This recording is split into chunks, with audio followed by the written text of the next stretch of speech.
Bienvenidos al Laboratorio de Pensamientos. Esto es un espacio donde vamos a someter a prueba la clase de pensamientos que están dando forma a nuestra vida. Así como somos lo que comemos, también somos lo que pensamos. Y si no te gusta lo que ves, si no te gusta cómo estás, que sepas de que estás a un solo pensamiento de poder cambiar tu realidad.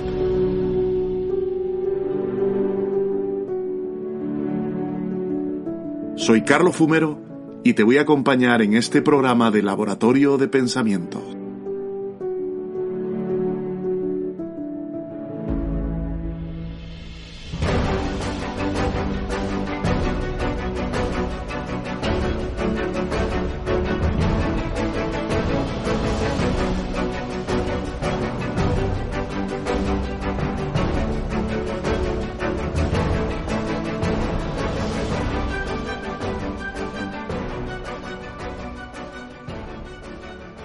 Bienvenidos nuevamente a este programa de Laboratorio de Pensamiento. Gracias Radio Solidaria y gracias querido oyente por estar ahí y escucharnos.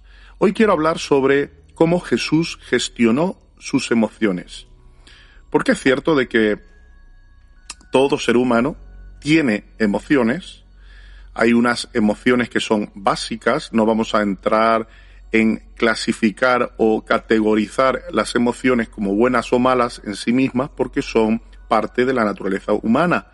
La cuestión es qué hacemos bajo estados emocionales que puede ser bueno o puede ser malo. Al final son los resultados, los hechos, lo que se hace bajo la influencia de ciertos estados emocionales. Ahí sí podríamos llegar a clasificar o a categorizar como algunas acciones como buenas o malas en función del estado emocional. Pero las emociones en sí mismas son parte de nuestra naturaleza humana, tenemos que aprender a reconocerlas, a identificarlas y también aprender a gestionarlas. Estaba el otro día en una clase y les preguntaba a los alumnos, concretamente, cómo gestionar, era una clase de pastoral, ¿vale? Consejería pastoral a nivel emocional. Y les dije de que teníamos que tener a Jesús como nuestro referente, ya que es nuestro maestro, es esa persona de autoridad, de referencia, y tenemos que ver cómo fue que Jesús experimentó ciertas emociones y qué hizo al respecto, cómo actuó. Eso nos da una bonita base para poder tener esas referencias de cómo actuar bajo ciertos estados emocionales. Y los alumnos empezaron a decir, bueno, sí, es cierto, Jesús en una ocasión, él manifestó mucha tristeza cuando se murió su amigo Lázaro y lloró. Aquí podemos ver que esa práctica que tuvo Jesús nos puede servir a nosotros como referencia. Podemos sentir tristeza. Es natural sentir tristeza cuando un ser amado, querido, muere. Y Jesús no reprimió esa emoción. Jesús lo expresó y precisamente con llanto. Él lloró. De hecho, dicen que es el versículo más corto de la Biblia. Jesús lloró. Jesús no reprimió su emoción, sino que la exteriorizó, la expresó, la vivió. Y esto es algo saludable para nosotros. Por lo tanto, aquí aprendemos esta lección que podemos expresar y debemos expresar nuestra emoción de tristeza. Cuando hay que llorar, se llora. Cuando hay que reír, se ríe. Es normal, es natural, es preferible exteriorizar lo que sentimos, la emoción que estamos experimentando, a reprimirla. Por eso no es adecuado esto que se ha enseñado o se ha pensado de que los hombres no lloran. Sí lloran, tienen que llorar. Las lágrimas al final son también una vía de escape para poder expresar los sentimientos de tristeza. Y siempre suelo decir, podemos tener cualquiera de las emociones, pero no que las emociones nos tengan a nosotros. Podemos expresar las emociones, pero no ser esclavos de ellas.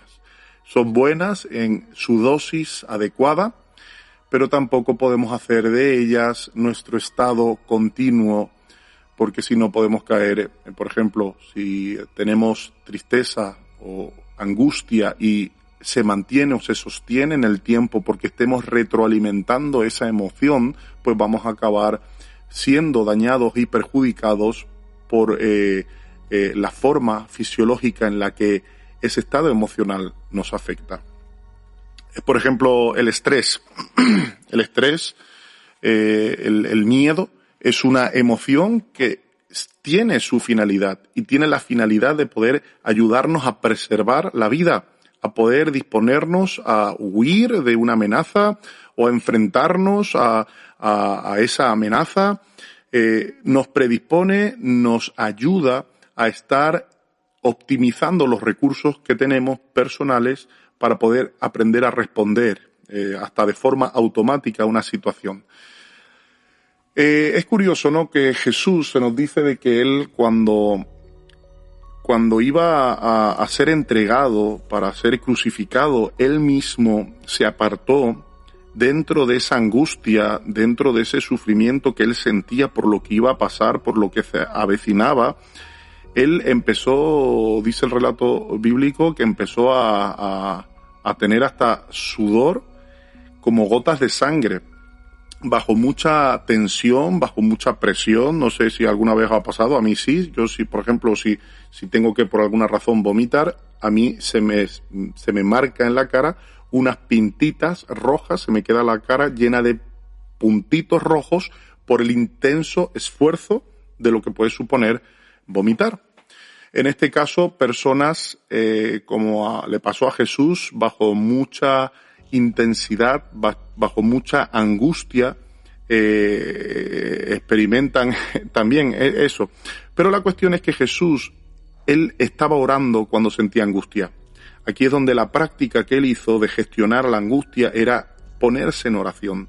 Y estando en oración, llegó un punto en el que él se abandonó, dejó de aferrarse a tal vez su voluntad, y fue en el momento en que dijo: mas no se haga mi voluntad sino la tuya. Si es posible, pasa de mí esta copa, pero no se haga mi voluntad sino la tuya. En ese instante, dentro de ese contexto de oración, Jesús se entregó, se abandonó, dejó de aferrarse a su propia vida, a su propio bienestar, y supo enfocarse con perspectiva hacia aquello que tenía que hacer y lograr. Cuando asumimos, cuando aceptamos una situación, dejamos de luchar, dejamos de resistirnos, y esto en sí mismo es una buena práctica que nos ayuda a poder gestionar ese momento y a poder liberar tensión. Vamos a dejar, hay cosas que son irremediables, hay cosas que no podemos cambiarlas, no podemos ya alterar el resultado.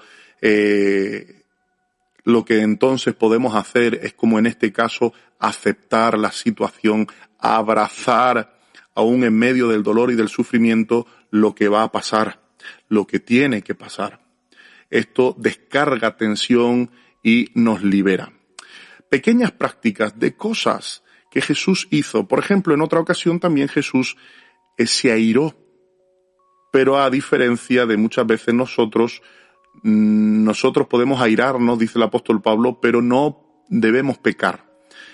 Airarse no es pecado. Lo que es pecado o puede ser pecado es lo que hacemos bajo un estado de ira. Y la cuestión es que algunas veces nuestros estados de ira no obran según la justicia. Podemos hacer o incurrir en injusticias bajo esos estados emocionales. Pero, por ejemplo, Jesús en el templo se airó. Se enfadó por lo que estaba pasando ahí, cómo habían convertido el templo en una cueva de ladrones, con un énfasis en hacer todo eso un negocio, un mercadeo. Pero Jesús, aún en medio de su ira, él empezó a empujar las mesas, a volcar las mesas, pero no agredió ni hizo daño a nadie. Por lo tanto, la forma que tuvo de gestionar su indignación, su malestar, fue contra cosas, no contra personas. Yo hago esta lectura. Él no incurrió en hacer algo que se podría catalogar como injusto, porque no agredió a nadie. nosotros, yo soy padre y algunas veces como padres nos exasperamos o exasperamos a nuestros hijos, nos enfadamos, reaccionamos. El problema es cuando estemos enojados, enfadados, airados, tenemos que medir muy bien lo que hacemos. Por eso la técnica de poder contar 1, 2 y 3, yo me calmaré, todo lo veréis, es una técnica que nos ayuda a poder conectar con nuestra parte más racional, precisamente con nuestra corteza prefrontal, para poder racionalizar lo que está pasando, no dejarnos guiar o llevar por esa intensidad en la emoción de la ira. Hay mucha gente que están en la cárcel que cuando se les ha preguntado que qué harían distinto, dicen muchos que volverían a retroceder a unos segundos o minutos antes de lo que hicieron y tal vez hubieran decidido hacer algo diferente, responder de forma diferente, tal vez huir o salir corriendo para no dejarse llevar por esa emoción que los ha metido en la cárcel, esa emoción, por ejemplo, bajo la ira que provocó una pelea, un asesinato, porque tenemos que aprender a gestionar y a controlar nuestras emociones para no ser controlados por ellas. Esta era un poco la idea. Tú puedes seguir investigando más, identificar emociones en la vida de Jesús y de qué manera Él actuó, qué hizo, y eso nos puede servir como un referente para qué nosotros podemos hacer cuando tenemos esas emociones. Recuerda, el apóstol Pablo decía: en todo lo bueno, en todo lo honesto, en todo lo puro, en todo lo que hay virtud alguna, en esto pensad. Te deseo un feliz día y que Dios te bendiga y te prospere en todo aquello que hagas, y sobre todo que lo que hagas lo hagas para Él. Hasta luego.